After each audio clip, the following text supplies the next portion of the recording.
right, you are welcome to another edition of the program, The Call of Faith on Armed Forces Radio 107.7 FM Abuja.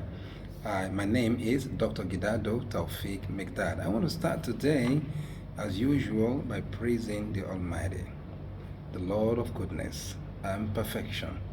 The Lord yesterday, the Lord today, and forever, He will always be there.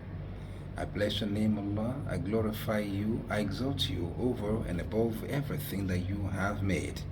For you are the most gracious and you are the most merciful. Exalted be your mighty name.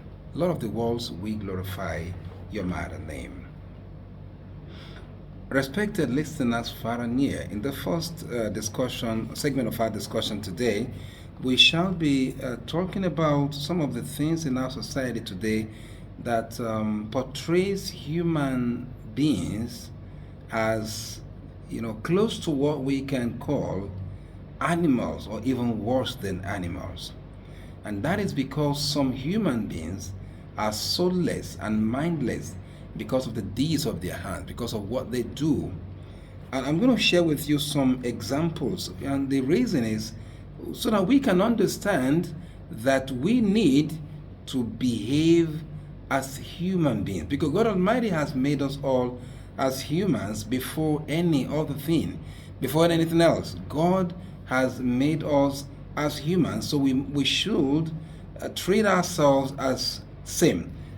Just last week I gave an example of a man who, while it was raining, just in the street of Abuja, he gave a lift to a bystander, and he felt that you're in the rain, I can help you. So hop into the car, let's go. And I drop you off at somewhere closer to your destination.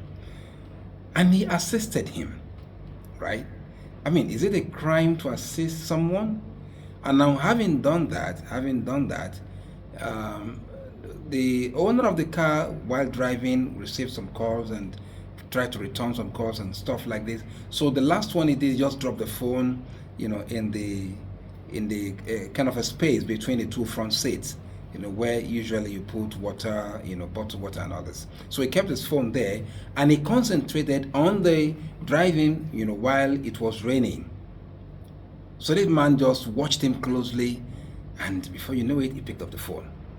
And because he knew that another call can come in, as soon as he picked up the phone, he was jittery. Let it not be that the phone will ring while in his hands. He just said, okay, I'll drop here. Thank you, sir. And it dropped just immediately at any space available. And then, so it was after like few minutes or seconds, the man realized that the phone is gone. And now here you have someone that had helped you, that had assisted you. Is this the best way you can pay him back? So only a soulless and mindless individual can do this. We do it everywhere. In the mosques, in the churches, in the malls. You see someone else's shoes, someone else's phone. You try to take it and you give it to the owner, man. The owner, if it drops, money drops from someone, maybe in a public place, in the airport, and maybe purse drops. And even if sometimes, we tend to see that's a norm.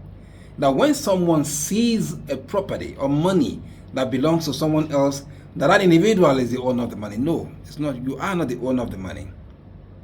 For example, some times ago, someone left some huge amount of money in one of the restrooms in one of the airports in the country, and the man chose to return the money back to the authority, and then thereafter back to the owner of the money. You know what the public said? This one na mumu, na poverty go kill him, So are we trying to say it's a normal thing for somebody to be a thief? I mean, how would you feel if you lost such a huge amount of money? How would you feel if someone bring it back to you?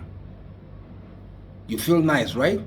So generally people were just insulting and saying some nasty thing about the guy, now poverty, you go kill him and all this stuff. So we kind of literally we're encouraging soullessness and mindlessness in the society, and this is bad.